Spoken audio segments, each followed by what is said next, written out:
안녕하십니까, 추적자 추기자입니다. 자, 부동산 편으로 돌아온 추적자 추기자가 오늘 경기도 안성시에 위치한 평화와 치유가 만나는 집, 줄여서 평화의 집이라는 곳인데요. 이제 위안부 할머니들 위해서 있었던 단체인 정의 기억연대가 2013년도에 할머니들을 위해 매입을 했다고 하는 주택입니다.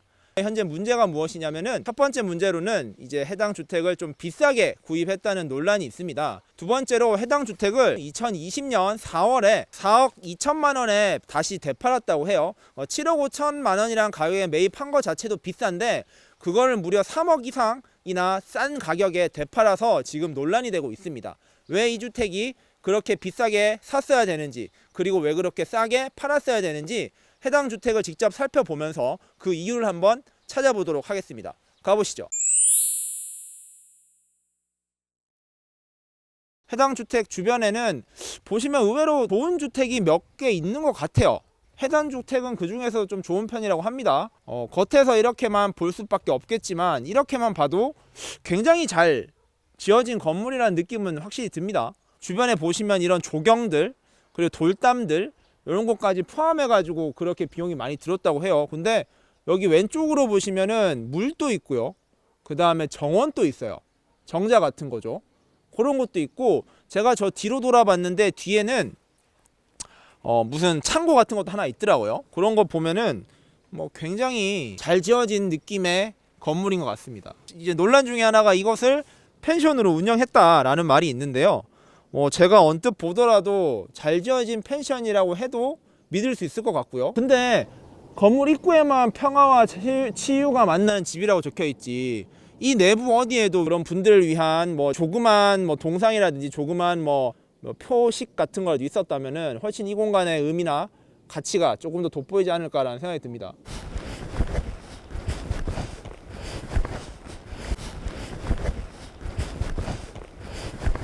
그때는 2배는 주고 샀고 지금 뭐 4억 2천에 팔았다고 4억 2천에 이번에 팔았다고 하죠. 그거는 지금 시세하고 비슷할 거예요. 아, 그게 시세가 맞고. 그렇지. 그때 네. 당시에 이 집이 새로 지은 집이었어요. 네네네. 그 뭐 벽난로를 놨다고 그러더라고. 그런데 그 계산한 그 건축하고 계산한 사람들 말로는 그럼 벽난로를 2천원 들었어야 된다. 그래야 계산이 맞는데 근데 벽난로 해는 업자들 말로는 100만 원이면 떡을 친다는 얘기예요. 저거는 그것도 뭐 이렇게 캔 게 꽤 있을 것 같고. 그러니까 그게 약간 그런 게 의심이 되고. 그래, 의심이 되는 거죠. 네네네.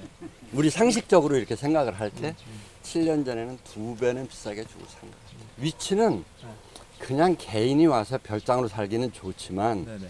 그 할머니들이 여길 와서 살기는 얼마나 불편하냐고. 누군가가 데려다 줘야 그렇죠. 돼. 네네네. 여긴 노선버스 아마 한 시간에 하나 정도 다닐 거예요. 네네. 그럼 저 밑에서 할머니가 90 먹은 할머니가 이거 허덕대고 이걸 걸어와야 돼. 우리 젊은 사람들이야 상관없지. 그렇죠. 이거 뭐 한 500m도 네. 뭐 될까 말까라니까 상관없는데 90 먹은 할머니 이렇게 하고서 이게 네. 그것도 힘들어. 힘들다. 감사합니다. 예. 이거는 네네. 그러니까 신축이잖아요. 네네. 신축이고 11년에 지은 거 13년에 샀으니까 사실상 거의 신축이거든요. 네네. 그러면은 건물 면적이 지금 60평이에요. 네네. 곱하기 600만 원 자기들 주장대로 잡으면은 네. 건물 가격은 3억 그쵸. 6천 정도 되거든요. 네. 그러면 7억 5천에서 3억 6천 제외하면은 네. 나머지가 3억 9천 정도가 네, 이제 네. 토지가라고 봐야 되는데 네. 나누기 242 정도 하면은 네. 평당 160만 원, 150만 원 정도 되거든요. 아. 그러면은 네. 그 주변에 거래했던 토지를 보면은 그래도 좀 비싸긴 해요. 아, 그래요? 그 비슷한 시기가 별로 없긴 한데 네. 거기 보면은 3번지 있거든요. 네. 그거 같은 건 맹지긴 한데 네. 거기도 어차피 13년이잖아요. 네. 같은 연도. 네. 예. 그러긴 한데 걔가 보시면 60만 네. 원이에요. 60이네요. 예. 60이라 치면 이게 아까 160이라고 했으니까 한 100만 원 더 예. 비싸긴 하네요. 그래 좀 비싸긴 하죠. 뭐 근데 네. 뭐 네. 면적이랑 그렇게 차이가 있긴 한데 아무튼 이 동네에선 좀 높게 주고 사신 건 맞는 것 같아요.